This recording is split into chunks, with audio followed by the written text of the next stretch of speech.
Babangon sa makabayang serbisyo publiko. Ugnayan ng Radyo Pilipinas World Service sa iba't ibang embahada ng Pilipinas upang maghatid ng impormasyon at kaalaman sa mga kalagayan ng ating mga kapwa Pinoy na naninirahan at nagtatrabaho sa iba't ibang panig ng mundo. Babangon sa makabayang serbisyo publiko para sa isang makabayang serbisyo publiko para sa overseas Filipino workers. Babangon sa makabayang serbisyo publiko kasama si Ray Sampang dito sa Radyo Pilipinas World Service. Magandang araw sa ating mga tagapakinig dito sa ating himpilang Radyo Pilipinas World Service. Narito po tayo muli sa ating programang Babangon sa Makabayang Serbisyo Publiko kung saan ating iniugnay ang ating mga kababayan na nasa iba't ibang dako ng mundo sa ating mga embahada at konsulada. Sa ngalan ng ating kasamang si Ray Sampang, ako po si Steph Vicente. Ako po muna ang inyong makakasama para sa halos 30 minutong diskusyon patungkol sa mga serbisyong ibinibigay ng ating mga Philippine Foreign Service Post. Kasama rin natin sa ating Master Control mula sa ating technical side, sina Susan Aison at Hero Lucero. Kasama naman natin sa ating audio live streaming, si Win Peñano at sa ating production side naman, si Bea Gaza de Guzman. Sa edisyong ito ng Babangon sa Makabayang Serbisyo Publiko para sa araw na ito, itatampok natin ang ating embahada sa Manama, Kingdom of Bahrain. Kaugnay nito ay makakasama na natin ngayon ang ating ambassador sa Bahrain, walang iba kundi si Her Excellency Anne Halandoon Luis.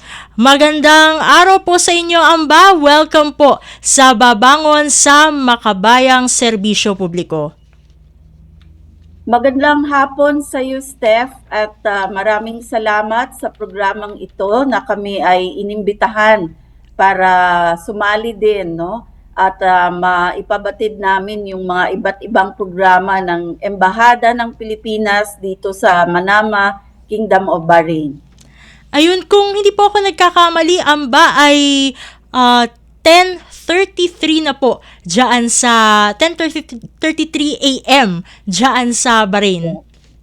Oo, tama, no? Because Manila is 5 hours ahead than Bahrain time.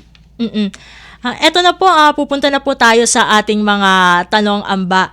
Paano niyo po ba mailalarawan ang relasyon o ugnayan sa pagitan ng Pilipinas at ng Kingdom of Bahrain? Meron tayong long and outstanding bilateral relations with the Kingdom of Bahrain.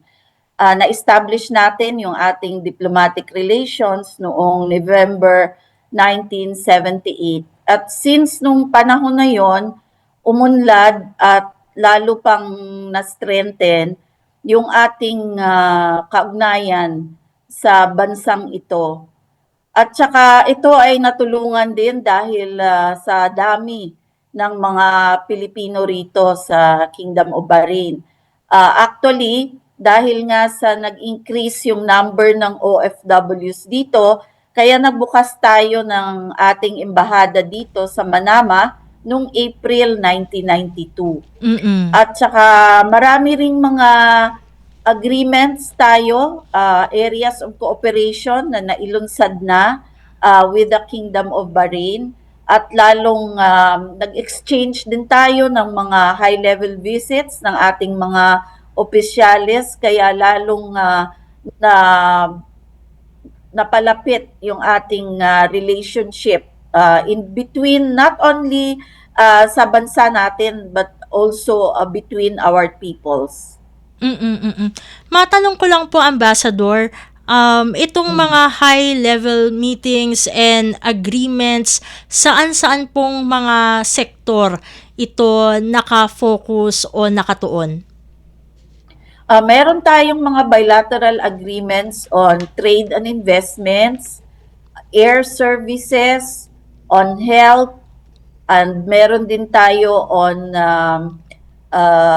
human resources, civil service, tsaka meron pa tayong mga iba pang mga nakapropose na hopefully mapirmahan para lalong lumawak yung ating kooperasyon sa iba't ibang sektor.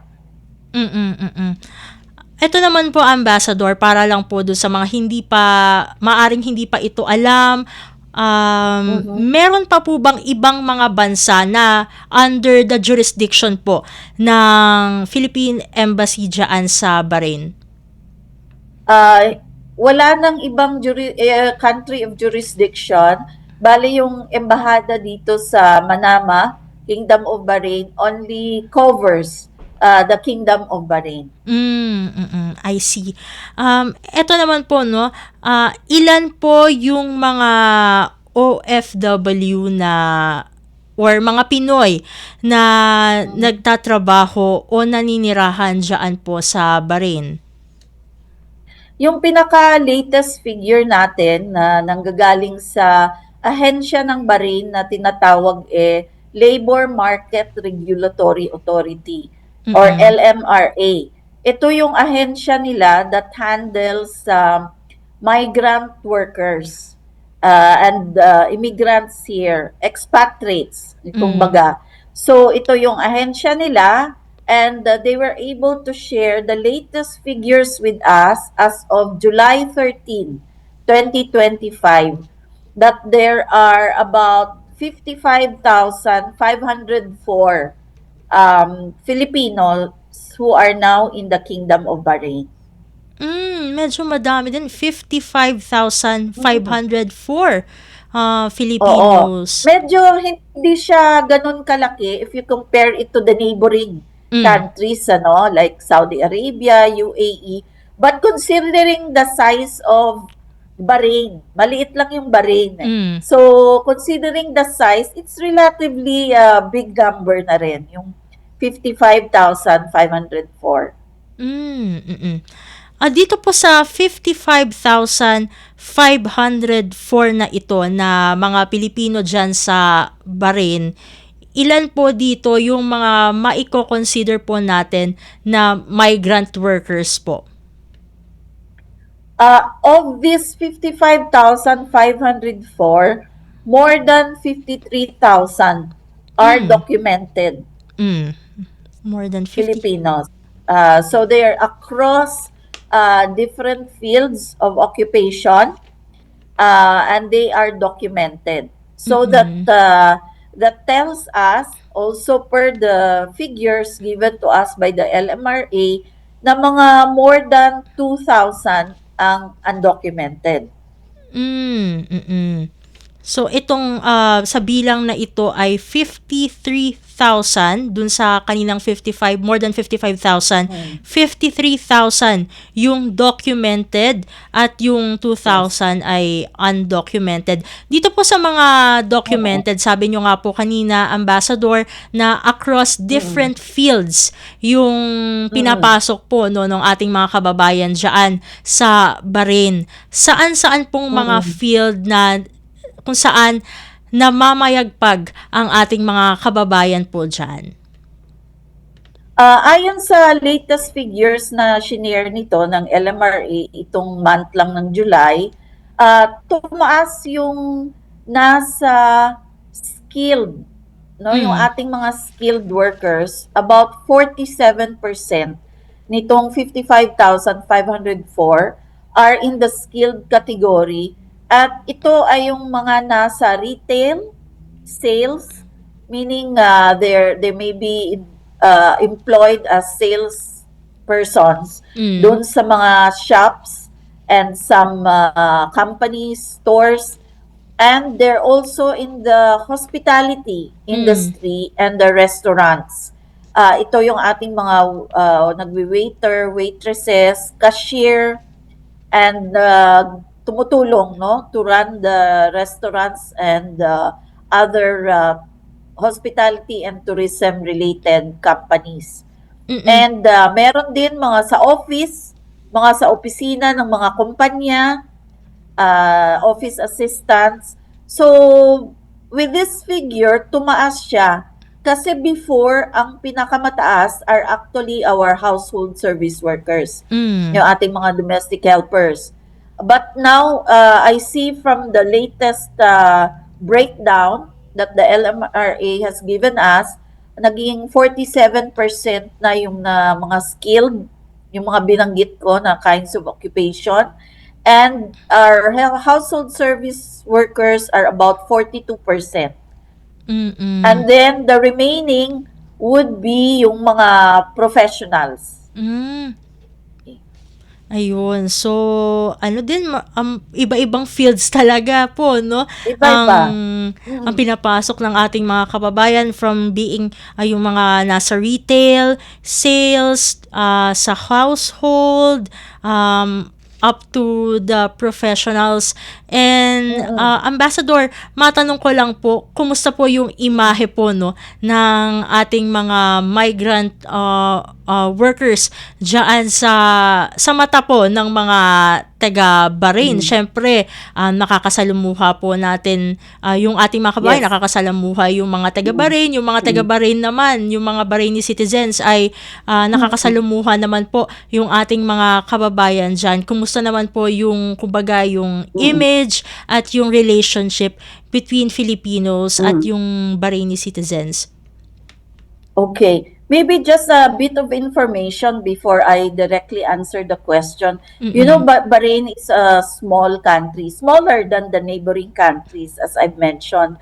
And their population is only about 1.65 million. And about 60% of that are expatriates. Mm. So mas marami yung foreign nationals kesa sa local citizens.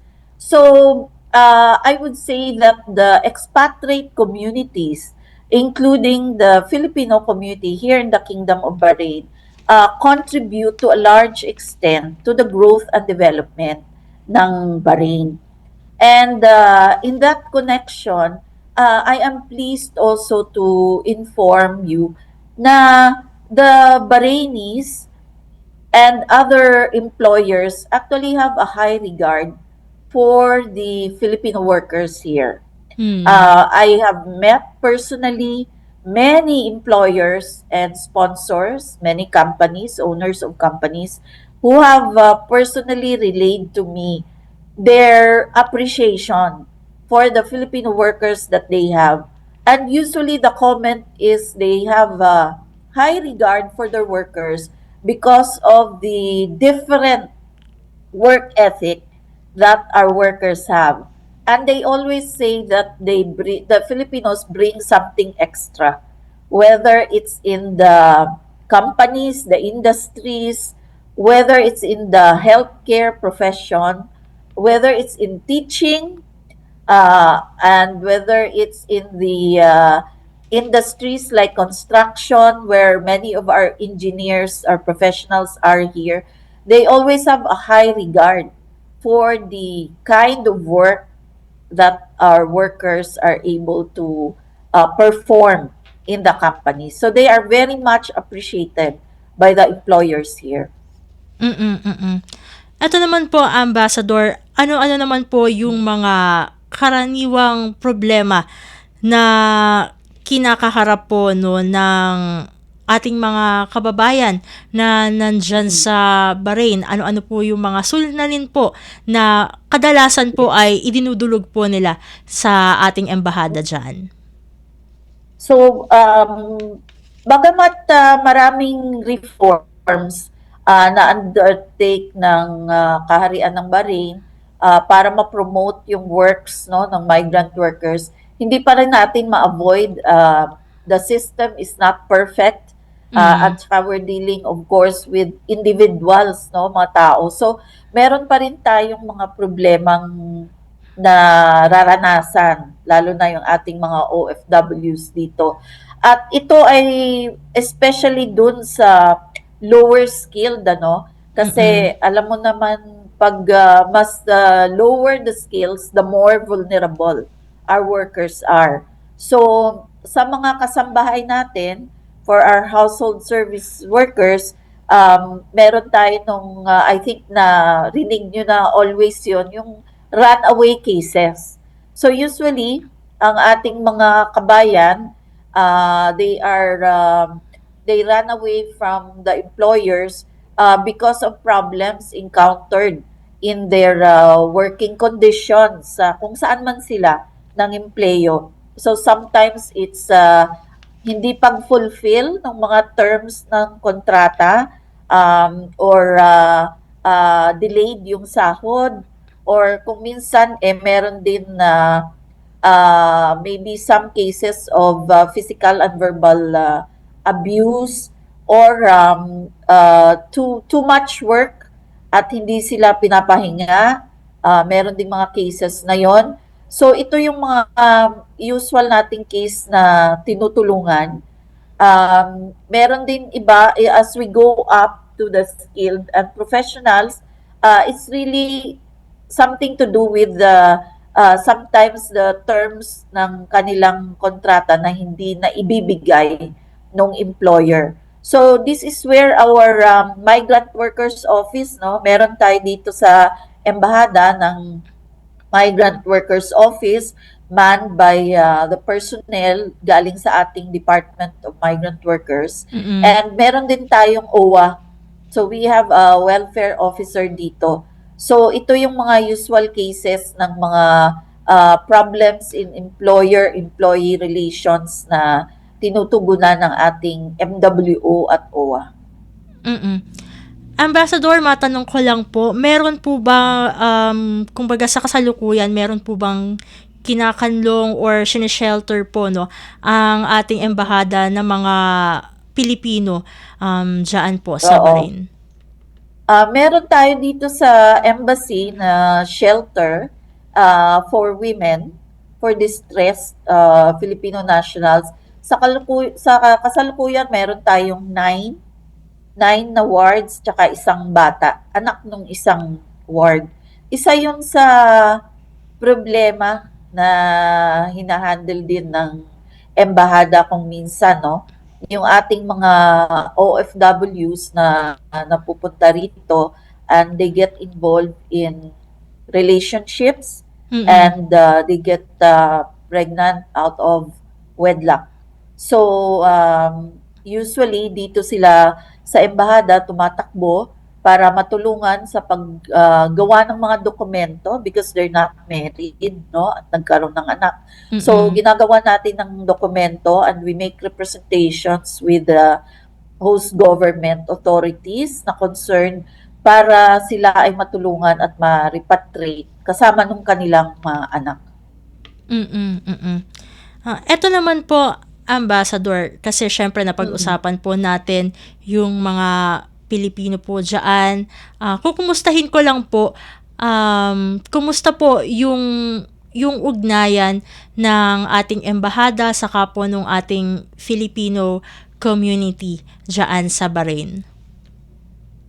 We have a very active engagement with the Filipino community kasi sabi ko nga always sa kanila is that the embassy implements programs and activities, but kailangan talaga yung kooperasyon and even the assistance and involvement ng members ng Filipino community because they're a very important arm of the embassy para lalong ma-disseminate yung mga impormasyon at lalong maipatupad yung mga programa. Dito sa Bahrain, meron tayong about 72 Filipino community organizations na very active. Meron isang umbrella organization, yung tinatawag na Filipino Club Bahrain. So, isa siya sa umbrella organization dito that is registered and recognized by the Ministry of Social Development ng Kingdom of Bahrain. At the same time, nakatatag tayo last year lang, tinulungan natin yung community, especially yung mga Filipino business owners at entrepreneurs dito na magtayo ng Filipino Business Council in Bahrain. So, nabuo na rin yan last year, and ito ay positive development din. And the embassy implements many programs and activities together with them. And I hope if you will allow me, kasi baka may mga nakikinig na mga members ng Filipino community dito sa Bahrain o Mm-mm. balay natin baka nakabakasyon dyan, no? At babalik dito ngayong August. The embassy last year started collaborating with a chain of private hospitals and medical centers here called the Al Hilal Healthcare Group. Mm-mm. And August is our Healthy Pinoy campaign for all Filipinos in the Kingdom of Bahrain. So we started that last year in one branch ng Al Hilal, and more than 1,600 Filipinos availed of free blood testing and free medical consultation to interpret their test results. So I would just like to take advantage of this interview, this platform, to announce to all Filipinos in the Kingdom of Bahrain that the Healthy Pinoy campaign is back this August, to be implemented this time in all branches of the Al Hilal Medical Healthcare Group. So all branches of Al Hilal across Bahrain from August 1 to 31. From 7:30 a.m. onwards, the Filipinos can go to any branch of Al Hilal to have their blood test done, preferably 8-hour fasting preferred. And then when the results are available, to have their results interpreted by a doctor. So this is in line with the embassy's health and wellness program. Because alam naman natin, Steph, na the health, no? Health is wealth. Ito yung kailangan na ingatan with the OFWs here. So para to maintain their health, to check their health status, and to prevent early detection din ng diseases. Ambassador, matanong ko lang po, aside from the Healthy Pinoy campaign, ano-ano pa po ang dapat abangan ng ating mga kababayan dyan sa Bahrain na activities na spearheaded by the embassy?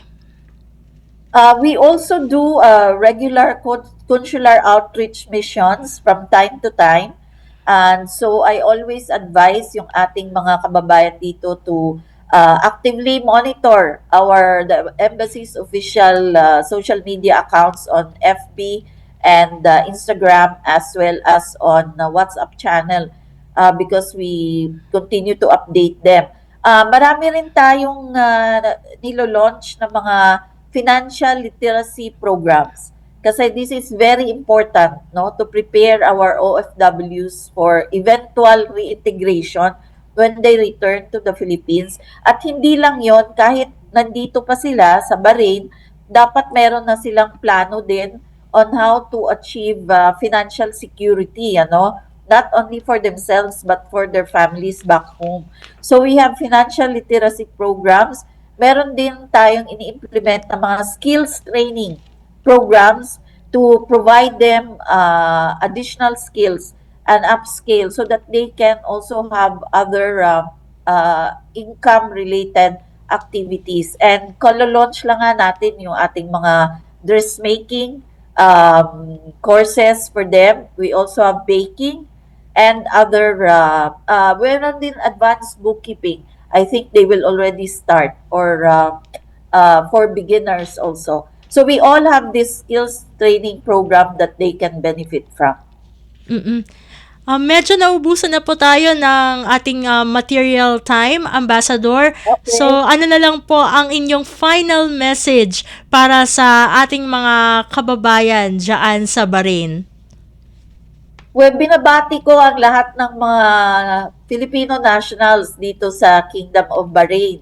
At dahil nga kapos na tayo sa oras, please monitor our announcements and advisories on our social media pages and official website. At Embassy is ever ready to assist you kung ano man yung mga kinakailangan yung tulong. Maraming salamat. Ayun, at maraming salamat pong muli, Ambassador, sa pagpapaunlak sa aming imbitasyon. Sa uulitin po. Thank you, Steph.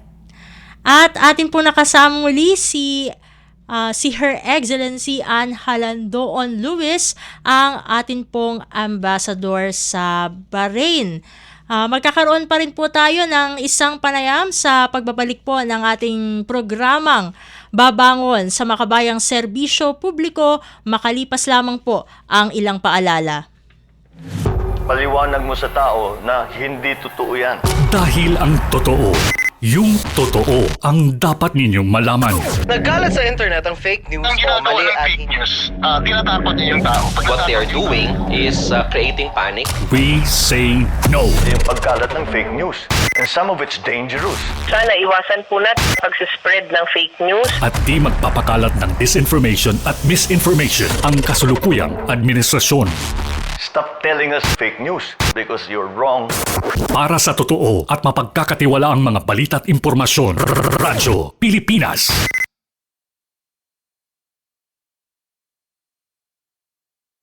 This is a public service announcement. Maging handa sa oras ng sakuna. Para sa iyo at sa iyong pamilya, laging siguruhin. Go Bag ay nakahanda at naglalaman ng mga sumusunod. Ilang pirasong damit, ready-to-eat na pagkain at inuming aabot ng 3 araw. Personal na gamit para sa inyong hygiene.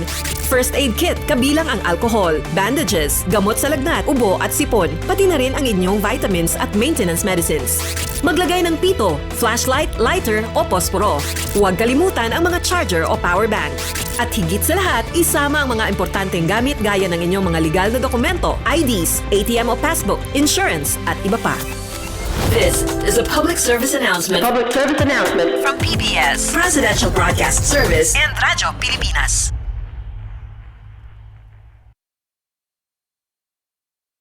Huy, nabiktima ka na ba ng fake news sa panahon ng digital media? Learn how to spot fake news. Check the source. Kung di legit, dapat magduda. Check the purpose. Informative or troll post at clickbait lang. Check the ownership. Mapagkakatiwalaan ba ang pinagkukuhanan nito? Check the time and date. Baka naman outdated na yung news na yan, ha? SPOT. Together, let's spot fake news. Tiyakin ang katotohanan, fake news ay labanan. A friendly message from PCO, DepEd, CHED, DSWD, DILG, PBS at Radyo Pilipinas. At nagbabalik na po ang ating programang Babangon sa Makabayang Serbisyo Publiko. Sa ikalawang bahagi ng ating programa, may makakasama tayo na miyembro ng ating Filipino community sa Bahrain. Walang iba kundi si Ma'am Antoinette Avila, ang founder at president ng Good Cause Bahrain. Ma'am Antoinette, welcome po sa Babangon sa Makabayang Serbisyo Publiko. Si Steph Vicente po ulit ito ng Radyo Pilipinas World Service. Ma'am Antoinette, nakamute po ata kayo. Pa-unmute na lang po ng inyong Zoom po. Ma'am Antoinette?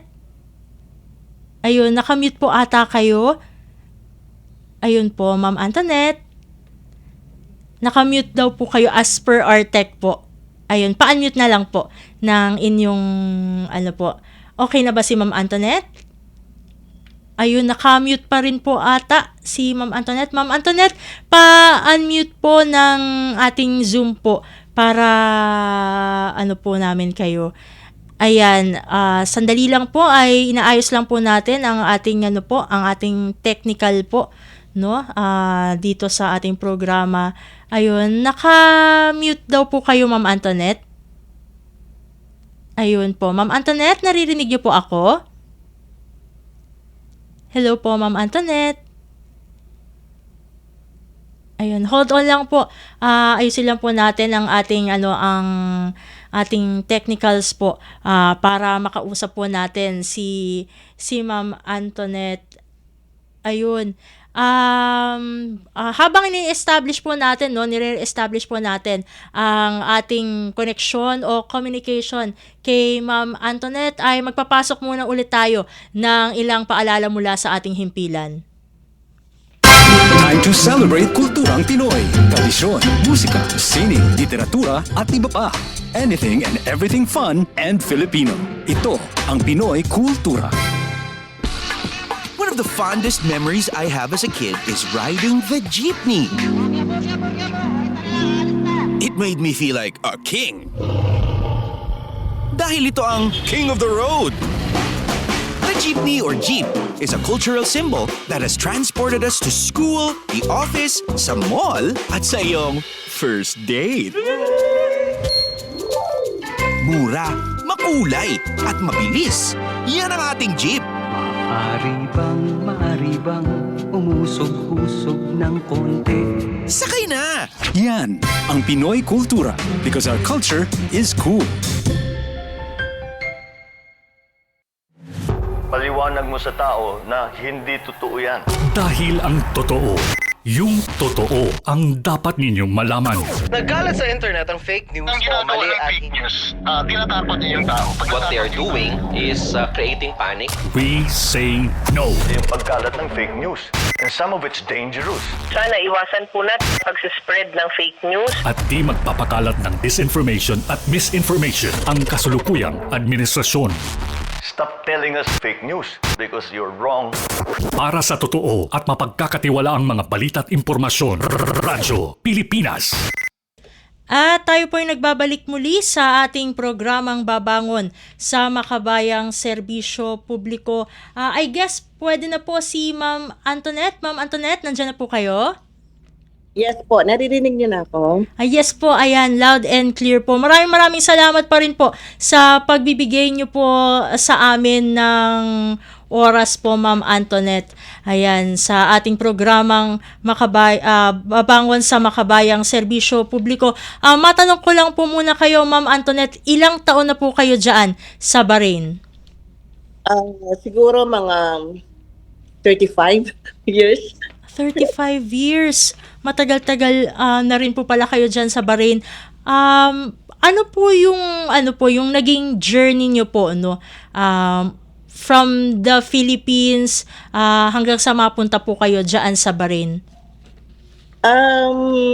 Sa Pilipinas, nung araw, isa lang akong nagtatrabaho sa isang like a camera shop. Mm-mm. And then, napunta ako dito dahil sa friend ko. Then, I start na mag-journey na noon may gera pa dito. Then, I'll come back to the Philippines. Nagkaroon ng pamilya and then come back again dito. Naging medyo umaangat ng konti. And then, sa ngayon, humaba yung pagkatira ko dito, parang naging second home ko na din talaga dito, na halos hindi rin naman ako nakakauwi sa Pilipinas. Yun lang. Ayun. Ma'am Antoinette, taga saan po kayo dito sa Pinas po? Actually, taga Nueva Ecija po ako, sa San Isidro. At yung father ko po doon, at yung mother ko naman taga Cagayan, kaya may halo po akong Ilocano. Tapos, ang pamilya ko po ay nasa may Muntinlupa. Doon po nakatira po yung aking pamilya.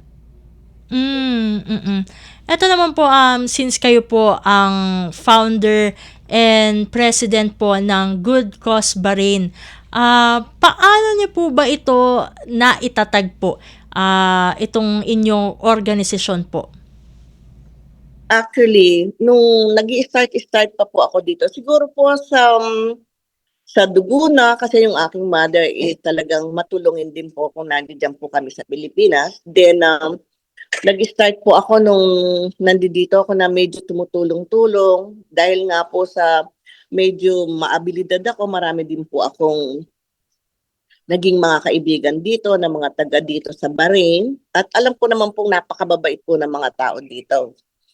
Tapos, sa umpisa po ay naging presidente po ako ng Pinay Icona, na binigay din po na tinuro din po sa amin ng ating embahada noon. Tapos naging presidente po ako hanggang dumami na po na magiging presidente ko or vice president sa pagtulong po sa atin dito sa kapwa. And then nung huli po, dahil sa dami na rin po ng mga tinutulungan ko kahit papano. Naitatag ko na rin po itong aking good cause. At yun po ay parang isinama ko na rin po dito sa Capital Governorate ng Manama, Bahrain. At isa rin po ako sa NGO nila. Pagka po meron silang kailangan na pagtulong sa kapwa, not only from yung mga taga-Pilipinas, mga Pilipino, tinutulungan din po namin yung mga iba-ibang lahi. Yun po ay courtesy naman po ng Capital Governorate dito sa Bahrain. Ma'am Antoinette, ilan po kayo dyan sa Good Cause Bahrain? Ilan po yung mga kasama nyo po dyan? Ma'am, madami na po kami. It's almost like 40 na po. Pero yun po yung mga active ngayon. Kasi po,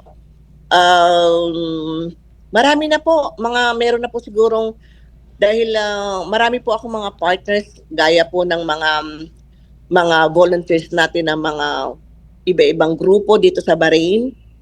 Pagka po meron kaming mga event, lalong-lalo na po pag Philippine Embassy po, nandiyan po kami palagi sa kanila. At kami po mga Pilipino dito tulong-tulong dito sa Bahrain. Marami na po kaming mga grupo at isa na nga po yung Good Cause at marami na rin pong mga members, pero kailangan po talagang kaming lahat sa isang presidente ng isang grupo.